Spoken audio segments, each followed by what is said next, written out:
This episode, let's talk about the 11 most destructive mind viruses for manifesting your prosperity, health, happiness, and harmony.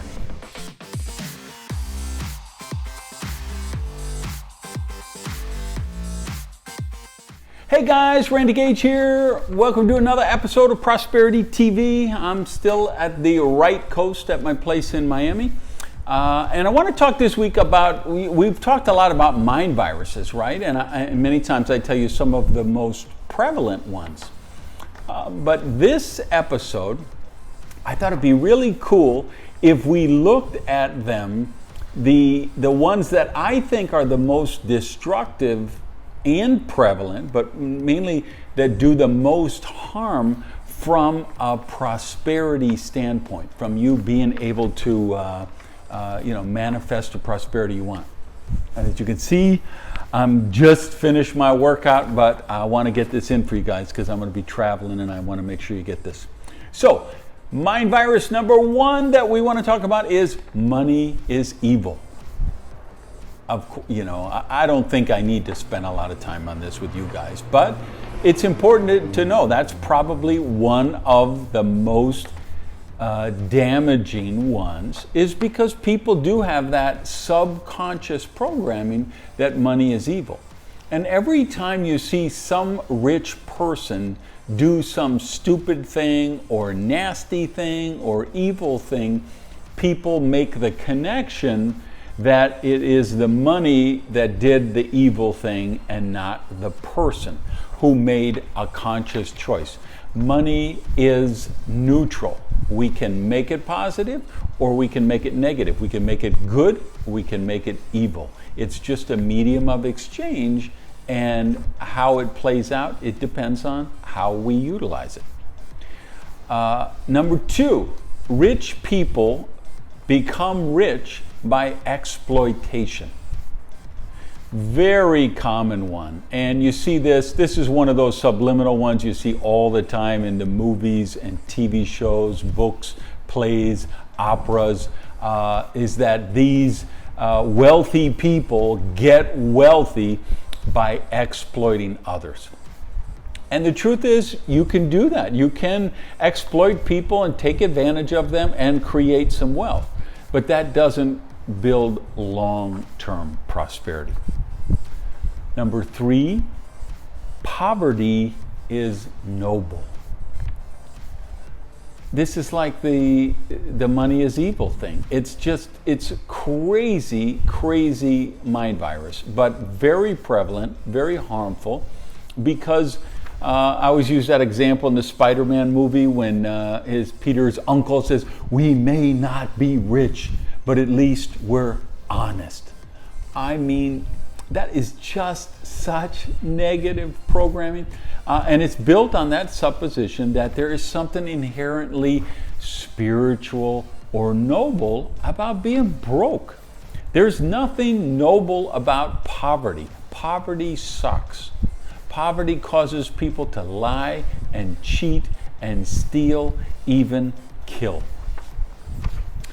Fourth one I want to talk about is CEOs and sports stars are outrageously overpaid. And you're going to see it now. We're coming up on the end of the year, so all the public corporations will be filing their reports with the regulators, and then you'll see the start of the year, the media is going to look at this CEO of this hotel chain made this much money, and this is how many thousands of percent he makes more than a maid. And look at this CEO of a restaurant chain, and look at how many 1,000% he makes more than the dishwasher. And every industry you're going to see it. It's total sensationalism, and it takes you away from smart thinking, because of course the CEO of a hotel chain is going to be paid thousands of times more than a housekeeper who's cleaning the rooms. That doesn't mean the housekeeper's a bad person or she doesn't deserve a good living or anything like that at all. But we all start at our, whatever your first job was, and we work our way up. And remember, true prosperity is created by adding value and solving problems. And people who are the president or a CEO of a company, that's all they do all day, every day, is they've got to work on solving problems and creating value. And if they do that right, they keep their job and they make lots of money.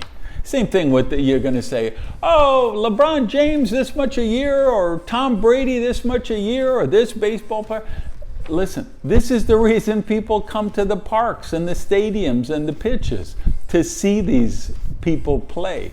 And they're amazing. And if you look at what kind of a multi-billion-dollar industry the NFL has become, that Major League Baseball has become, that football, soccer is around the world, these guys and gals are worth every penny. Now, if you want to have an argument, why aren't the women earning as much as men? Great, we can have that discussion, but that's a different topic. Next one, you have to be a bad parent or a bad spouse to become successful. Really easy to buy into this, right? Because then we can justify not being successful. We can take the responsibility away from ourselves, right? And we can, well, I want to be a good husband, or I want to be a good mother. You do not have to be a bad parent to be successful. You don't have to be a bad spouse to be successful. Oh, here's one of my favorite ones. Rich people think about money all the time. This is something poor people say, and I used to say it all the time when I was poor. And here's the truth. When I was broke, when I was poor, I thought about money all the time. You have to when you're broke. How am I going to pay the bill? Are they going to cut off the electric bill? Am I going to get evicted? How am I going to buy groceries? How am I going to put gas in the car? When you're wealthy, most of the time you just never think about money. I make so many choices that getting a massage every week, getting fresh flowers delivered, always taking care of my cars, always taking care of my body, always taking care of my health, right? That I don't even think about those because I've become wealthy enough to make sure I can take care of those things. And when I was broke, it wasn't the case. Here's the truth. Rich people almost never think about money. Another one of my favorites. You need money to make money. That's an excuse we tell ourselves to justify failure. The truth is, you need an idea to make money. You need to solve problems to make money. You need to add value to make money. You need to see possibilities to make money. And we live in the greatest time in human history. With the internet now and social media and Uber and Lyft and Airbnb and there's just mobile apps. There's so many things anyone can do instantly to make money without having money to start. And if you want to make movies, if you want to make television shows, if you want to write books, now all those barriers of the publishers and the big networks, they're all gone away because now anyone, the process has been democratized. All right, next one. You need connections or insider status to make money. You gotta know people.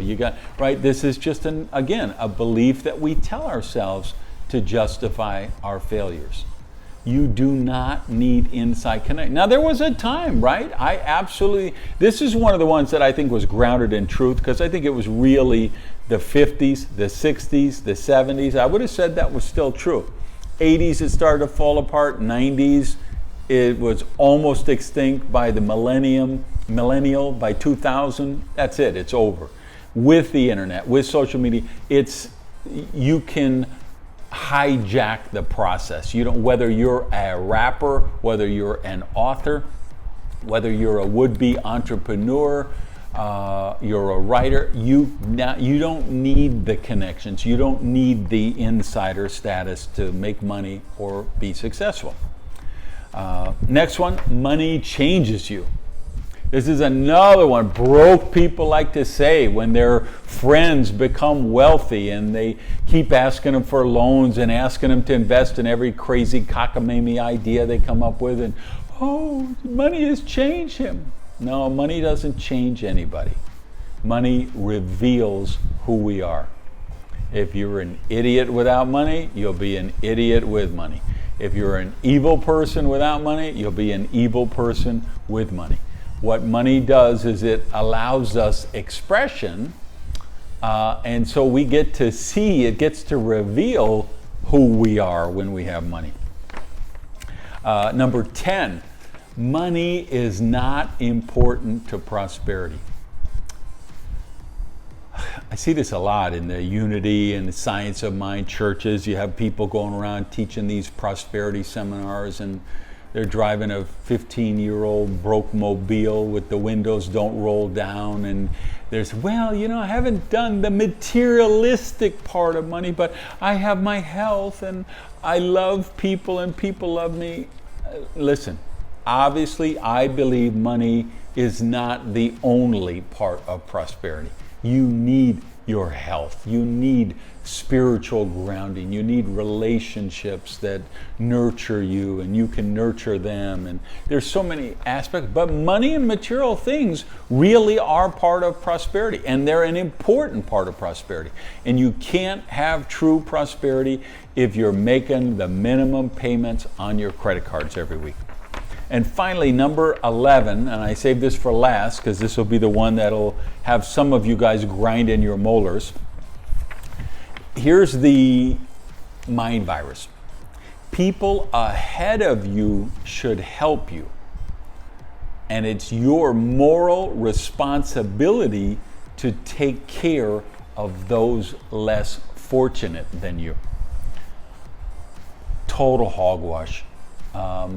And lack programming. It's total poverty consciousness.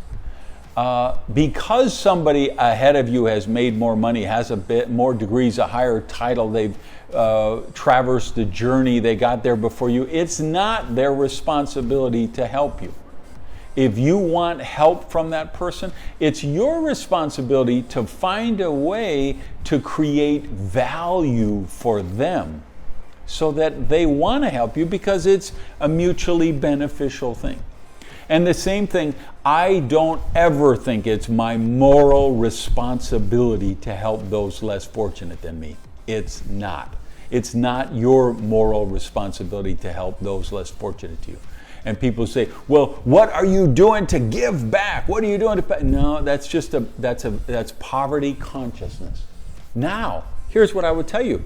I coach, I mentor, I support, I sponsor. I do so many things for people who are not as blessed as I am, and I always will. My number one expense on my tax return every year is charity. I want to help those less fortunate than me, and I do that at every opportunity that I can. But when you hear people say it's your moral responsibility, that's a racket. They're running a racket on you to get you to do what they want, which is for you to support them. So don't buy into that. That's poverty consciousness. All right, what do you think? I think these are the most prevalent and destructive mind viruses circulating the planet right now from a prosperity consciousness standpoint. I'd love to see what you think. Give me a shout out in the comments below. If you're listening to the podcast, give me a shout on Twitter. And go out and have an amazing week. Peace.